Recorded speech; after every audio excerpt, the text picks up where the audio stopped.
Hi, I'm Officer Chad Smith. I'm with the Jupiter Police Department. I am the team leader for the underwater recovery team. Today we're going to show you some of our equipment and what we do.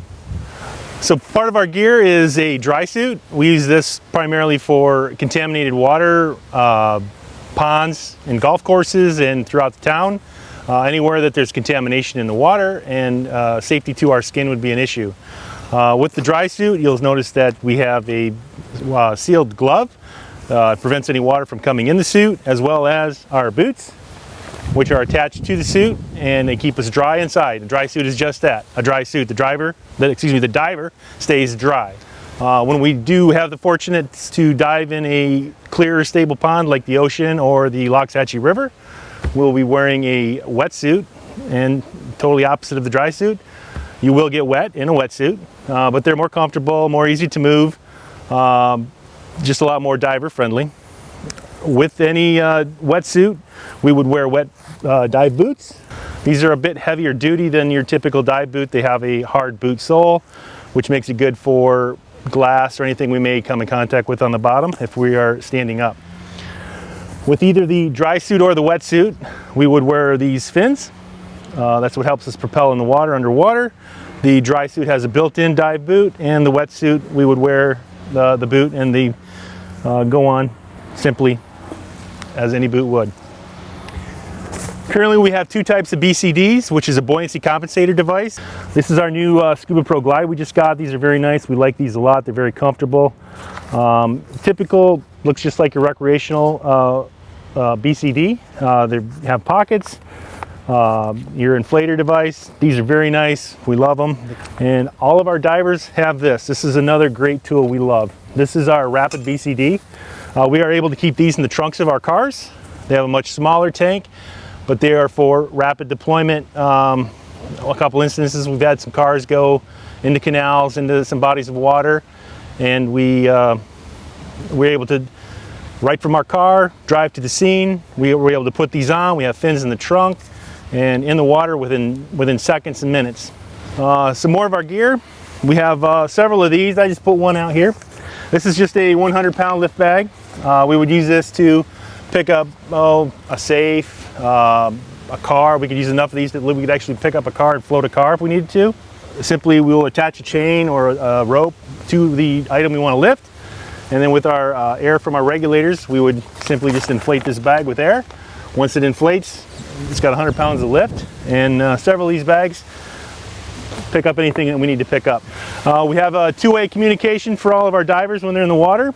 There would be a rope attached to the comms unit head directly to the diver. So anything the diver says or hears is coming from here, and it's two-way communication, unrestricted, works really good. And the benefit of a tethered line is we're able to attach to our divers and pull them out in any event of emergency removal from the water. We have a couple dive lights. They're quite bright. I don't know if it shows up, but they're very nice, very handy. When we're in zero visibility water, sometimes the dive light's useful, other times it's not, but the extra glow is just a level of confidence, makes you feel good.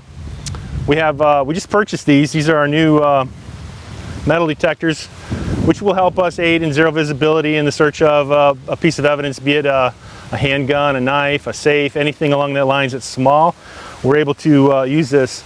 In most of the ponds that we dive in, the bottom is silt, is muck. So if a gun was to go in, it could be anywhere from 6 to 10 inches deep in the muck. So it's not something you're going to feel, but with the aid of this tool, we're going to be able to pinpoint any metal object underwater and bring it to the surface. That's what we do. For recovery is we locate anything that needs to be recovered, whether it's result from just a lost property all the way to a murder weapon. We have recovered actual murder weapons. This is not abnormal for us whatsoever. A very simple search pattern would be an arc pattern, where a diver would just do basically an arc. We also do a walk the dog. It's just while the tender along shore does a very quick walk the diver along shore. That's why it's called walk the dog. Anything there, we will locate. What do we find, guys?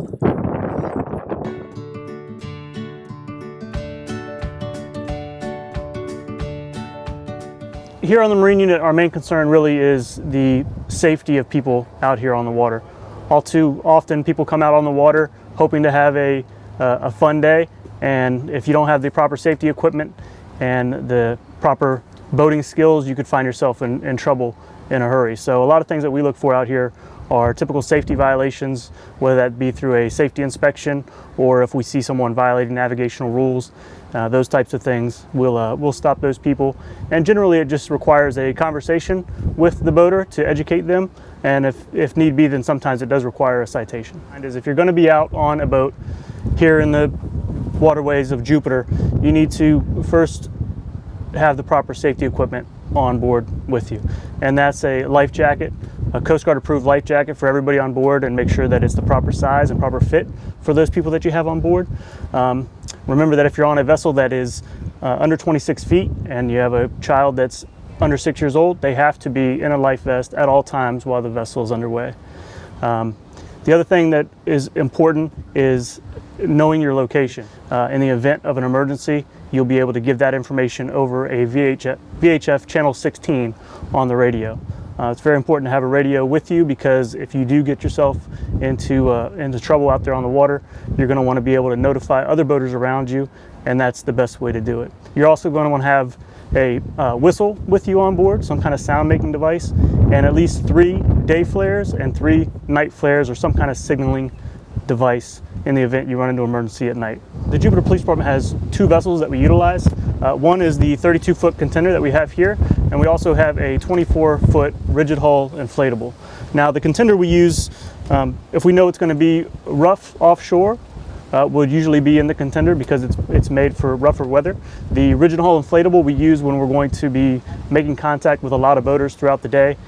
During manatee season, for example, we know we're going to be making contact with a lot of boaters, so we're going to use the rigid hull inflatable, which is easier to make contact with people. Some of our partners that we work with here at the Jupiter Police Department are the United States Coast Guard for search and rescue operations. When someone's in trouble out there in the waters, normally the Coast Guard is notified, and they broadcast a message to all of us so that we can try to assist that boater who is in trouble. We work with the Bureau of Land Management over at the Lighthouse property here in Jupiter. We try to protect that property and prevent erosion as much as possible. So if you are utilizing that property, please stay off the dunes and just stay down on the beach, and that can help us with the erosion problem that we have over there at the Jupiter Lighthouse. We work with Border Patrol and Customs in regards to drug trafficking, trying to prevent drug trafficking and human trafficking that happens off the coast of Florida. And also the FWC, we work with them to obviously assist our wildlife out here in our Jupiter waterways.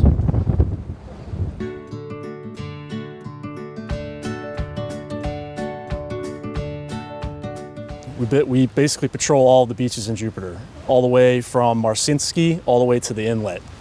We're also responsible for all Palm Beach County parks, Carlin Park, Jupiter Inlet, Du Bois, Ocean Cay Park. That's all of our responsibilities, as well as the walkovers to the beach. With that, we check A1A as well. We check for vehicle burglaries, check for ordinance violations such as glass, dog violations, not being on the leash, voice command, as well as we work closely with the lifeguards. If they have any issues, they bring it to our attention, such as partying on the beach. We get underage kids drinking on the beach. We have homeless camps within the Sea Grapes that we check out.